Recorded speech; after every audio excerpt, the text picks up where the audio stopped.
പുതിയ വീഡിയോയിലേക്ക് എല്ലാ കൂട്ടുകാർക്കും സ്വാഗതം. ഇനി ഞാൻ നിങ്ങളുമായി പങ്കുവെക്കുന്ന അപ്ഡേറ്റ് ഇന്ന് കഴിഞ്ഞ NXTയുടെ സ്റ്റാൻഡ് ആൻഡ് ഡെലിവർ 2026 എന്ന പ്രീമിയം ലൈവ് ഇവൻറ്റിൻ്റെ കുറച്ച് സ്റ്റോറി ലൈൻ ഡെവലപ്മെൻറ്റ്സ് ആണ്. അതിൽ ആദ്യത്തേത് ഈ പ്രീമിയം ലൈവ് ഇവൻറ്റ് ആരംഭിക്കുന്നത് NXT വുമൺസ് ചാമ്പ്യൻഷിപ്പ് മത്സരത്തോട് കൂടിയിട്ടാണ്.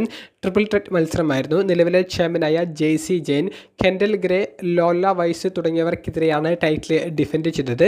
മത്സരം കിടിലമായിരുന്നു. മത്സരത്തിൽ ലോല വൈസ് പുതിയ NXT വുമൺസ് ചാമ്പ്യൻ ആകുന്നതോട് കൂടിയിട്ടാണ് സ്റ്റാൻഡ് ആൻഡ് ഡെലിവർ ആരംഭം കുറിക്കുന്നത്. അതുപോലെ തന്നെ NXT സ്റ്റാൻഡ് ആൻഡ് ഡെലിവറിൽ നമ്മൾ ഏവരും ആവശ്യത്തോടു കൂടി കാത്തിരുന്നത് NXTയിലേക്ക് തിരികെ വന്ന ജോണി ഗർഗാനയുടെ NXT നോർത്ത് അമേരിക്കൻ ചാമ്പ്യൻഷിപ്പ് മത്സരമായിരുന്നു. നിലവിലെ ചാമ്പ്യനായ മൈൽസ് ബോൺ എന്ന് പറയുന്ന യുവതാരമാണ് ജോണി ഗർഗാനയ്ക്കെതിരെ ടൈറ്റിൽ ഡിഫെൻഡ് ചെയ്തത്.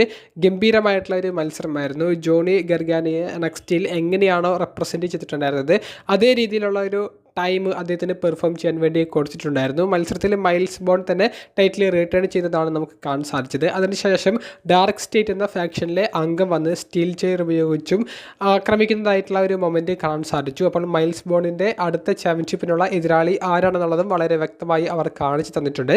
മെയിൻ ഇവൻറ്റിൽ നടന്നത് NXT ചാമ്പ്യൻഷിപ്പ് മത്സരമായിരുന്നു. ഇതൊരു ഫേറ്റൽ ഫോർ വേ മത്സരമായിരുന്നു. നിലവിലെ ചാമ്പ്യനായ ജോ ഹെൻറി ടൈറ്റിൽ ഡിഫെൻഡ് ചെയ്തത് Tony D'Angelo, Ethan Page, Ricky Saints തുടങ്ങിയവർക്കെതിരെയായിരുന്നു. ഗംഭീരമായിട്ടുള്ള ഒരു മത്സരത്തിൽ സ്റ്റീൽ ചെയറും അതുപോലെ കമൻറ്റേഴ്സ് ടേബിൾ ബ്രേക്ക് ചെയ്യുന്ന മൊമെൻറ്റും ഒക്കെ ഉണ്ടായിരുന്നു. 4 പേർക്കും കൃത്യമായിട്ടുള്ള ഒരു പെർഫോം ചെയ്യാനുള്ള ഒരു സമയം കൊടുത്തിട്ടുണ്ടായിരുന്നു. ആരെയും വലിയ രീതിയിലൊരു പൊക്കിക്കാണിക്കുന്നതൊന്നും ഈ മത്സരത്തിൽ കാണാൻ സാധിച്ചില്ല. അപ്രതീക്ഷിതം എന്നോണം ടോണി ഡി ഏഞ്ചലോ ജോ ഹെൻറിയെ തന്നെ പിൻഫോളിലൂടെ പരാജയപ്പെടുത്തിക്കൊണ്ട് ഈ ഫേറ്റൽ ഫോർ വേ മത്സരത്തിൽ വിജയം കരസ്ഥമാക്കുന്നതാണ് നമുക്ക് കാണാൻ സാധിച്ചത്.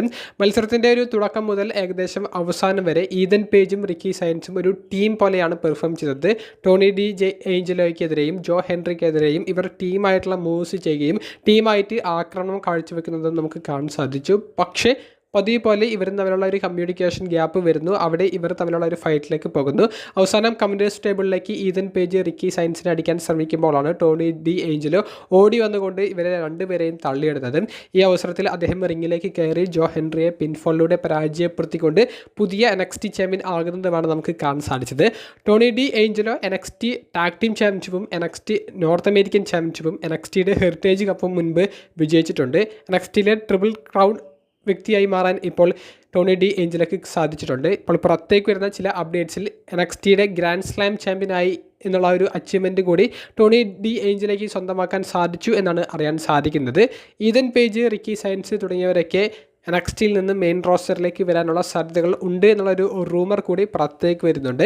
ഇതാണ് NXT സ്റ്റാൻഡ് ആൻഡ് ഡെലിവറിൽ നടന്ന മത്സരങ്ങളുടെ റിസൾട്ടും സ്റ്റോറി ലൈൻ ഡെവലപ്മെൻറ്റ് എന്ന് പറയുന്നത്. ഇതുകൂടാതെ NXT ടാഗ് ടീം ചാമ്പ്യൻഷിപ്പും NXTയുടെ വുമൺസ് നോർത്ത് അമേരിക്കൻ ചാമ്പ്യൻഷിപ്പ് മത്സരങ്ങളൊക്കെ നടന്നിട്ടുണ്ടായിരുന്നു. ഇവരെ സംബന്ധിച്ചുള്ള നിങ്ങളുടെ പ്രതികരണങ്ങൾ കമൻറ്റ് ബോക്സിലൊന്ന് രേഖപ്പെടുത്തുക. രണ്ടാമത്തെയും അവസാനത്തേതുമായിട്ടുള്ള ഒരു പോയിന്റ്, ഇന്നലെ കഴിഞ്ഞ സ്മാക്ഡൗൺ എപ്പിസോഡ് ഏറ്റവും കൂടുതൽ ചർച്ച ചെയ്യപ്പെട്ടത് കമൻറ്റേറ്ററായ പാറ്റ് മക്ഫി റാൻഡി ഓർട്ടനെ വിളിക്കുന്ന ആ മിസ്റ്ററി കോളിന് പിറകിൽ താനാണെന്ന് പറഞ്ഞു വന്നതും മെയിൻ ഇവൻറ്റ് സ്റ്റോറിയിലേക്ക് ഇൻവോൾവ് ആയതിനെ സംബന്ധിച്ചും ആരാധകർക്കിടയിൽ വന്ന ഒരു നെഗറ്റീവ് ഫീഡ്ബാക്ക് ആയിരുന്നു.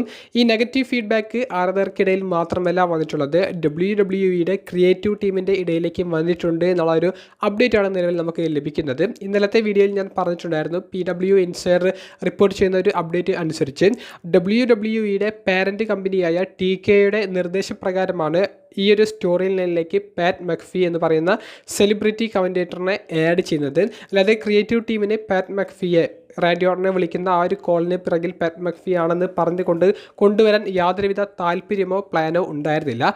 TKയോ അവരുടെ ഒരു പ്ലാൻ അനുസരിച്ചാണ് പാറ്റ് മക്ഫിയെ ഇൻവോൾവ് ചെയ്യിപ്പിച്ചത്. അപ്പോൾ ക്രിയേറ്റീവ് ടീമിന് മറ്റൊരു പ്ലാൻ ആയിരുന്നു ഉണ്ടായിരുന്നത്. അപ്പോൾ ഒരു സ്റ്റോറി ലൈനിൽ തന്നെ മാനേജ്മെൻറ്റിന് ഒരു പ്ലാൻ, ക്രിയേറ്റീവ് ടീമിന് മറ്റൊരു പ്ലാൻ എന്നുള്ള നിലയിലായിരുന്നു ഇതുവരെയുള്ള കാര്യങ്ങൾ. ഇത് കുറച്ചും കൂടി രൂക്ഷമാകുന്ന പ്രശ്നങ്ങളിലേക്ക് ഇന്നലത്തെ സ്മാക്ഡൗൺ എപ്പിസോഡിന് ശേഷം മാറുകയാണ് ചെയ്തിട്ടുള്ളത്. എന്താണെന്ന് വെച്ചാൽ പാറ്റ് മക്ഫി വന്നിട്ട് റാൻഡി ഓർട്ടൻ്റെ കൂടെ ജോയിൻ ചെയ്യുന്നതും അതിനുശേഷം പാറ്റ് മക്ഫി പറഞ്ഞ ആ ഒരു വേർഡ്സ്, അതായത് ബിസിനസ് ഡള്ളാകാൻ കാരണം നീയാണെന്നും റാൻഡി ഓർട്ടന് മാത്രമേ ഇനി ബിസിനസ് സേവ് ചെയ്യാൻ സാധിക്കൂ എന്നൊക്കെ പാറ്റ് മക്ഫി പറഞ്ഞത് അതൊന്നും സ്ക്രിപ്റ്റിലില്ലാത്ത പോയിന്റ്സ് ആയിരുന്നു. അതായത് പാറ്റ് മക്ഫി അദ്ദേഹത്തിൻ്റെ കയ്യിൽ നിന്ന് അദ്ദേഹത്തിൻ്റെ അഭിപ്രായം എന്നോണം എടുത്ത് ഇട്ടതാണ്. അപ്പോൾ ഇത് കോഡി റോഡ്സിനും ക്രിയേറ്റീവ് ടീമിനും ഇഷ്ടപ്പെട്ടില്ല.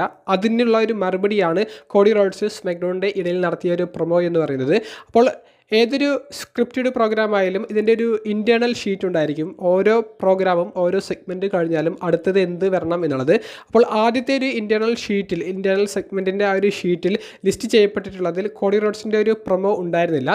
റാൻഡി ഓർട്ടണും പാറ്റ് മക്ഫിയും ചേർന്ന് കോഡി റോഡ്സിനെ ആക്രമിക്കുന്നു. പിന്നീട് കോഡി റോഡ്സിൻ്റെ ഒരു സെഗ്മെൻറ്റ് അവർ പ്ലാൻ ചെയ്തിട്ടുണ്ടായിരുന്നില്ല. പക്ഷേ പാറ്റ് മക്ഫി അൺഎക്സ്പെക്റ്റഡ് ആയിട്ട് ഈ ഒരു പ്രൊമോ കട്ട് ചെയ്തതും കോഡി റോഡ്സിനെ വെല്ലുവിളിച്ചതും കമ്പനിയെ വെല്ലുവിളിച്ചതും ഒക്കെ അത് കോഡി റോഡ്സിൻ്റെ ആ ഒരു പ്രൊമോ സെഗ്മെൻറ്റിലേക്ക് കൊണ്ടുപോകുകയായിരുന്നു. അപ്പോൾ ക്രിയേറ്റീവ് ടീം പറഞ്ഞു കോഡി റോഡ്സിനോട്, നീ പോയിട്ടൊരു പ്രൊമോ കട്ട് ചെയ്യണം, അത് TKO എന്ന് പറയുന്ന നമ്മുടെ പാരൻറ്റ് കമ്പനിക്ക് എതിരെ ഇൻഡയറക്റ്റ് ആയിട്ട് നീ പറയുന്ന കുറച്ച് രീതിയിലായിരിക്കണം ആ ഒരു വേർഡ്സ് എന്നുള്ളത്. അതുകൊണ്ടാണ് വളരെ രൂക്ഷമായ രീതിയിൽ NWO ഒക്കെ ഇൻഡയറക്റ്റായി മെൻഷൻ ചെയ്തുകൊണ്ട് ഹൾക്ക് ഹോഗൻ്റെ പേരൊക്കെ മെൻഷൻ ചെയ്തുകൊണ്ടുള്ള ആ ഒരു പ്രൊമോ TKOക്കെതിരെ കോഡി റോഡ്സ് ഇന്നലെ കട്ട് ചെയ്തത്. അപ്പോൾ TKOയ്ക്കുള്ള ഒരു മറുപടി കൊടുക്കുക, ഞങ്ങളുടെ കാര്യങ്ങളിൽ ഇടപെട്ടാൽ ഞങ്ങളും പ്രതികരിക്കുമെന്നുള്ള ഒരു പോയിന്റ് അവിടെ കാണിക്കുക എന്നുള്ളതാണ് കോഡി റോഡ്സിൻ്റെ പിറകിലെ പ്രൊമോ എന്നുള്ളതാണ് നമുക്കിപ്പോൾ മനസ്സിലാക്കാൻ സാധിക്കുന്നത്. അത്തരത്തിലുള്ള ഒരു അപ്ഡേറ്റ്സ് ആണ് അറിയാൻ സാധിക്കുന്നത്. അപ്പോൾ പാറ്റ് മക്ഫിയെ ആഡ് ചെയ്തത് TKO ആണ്.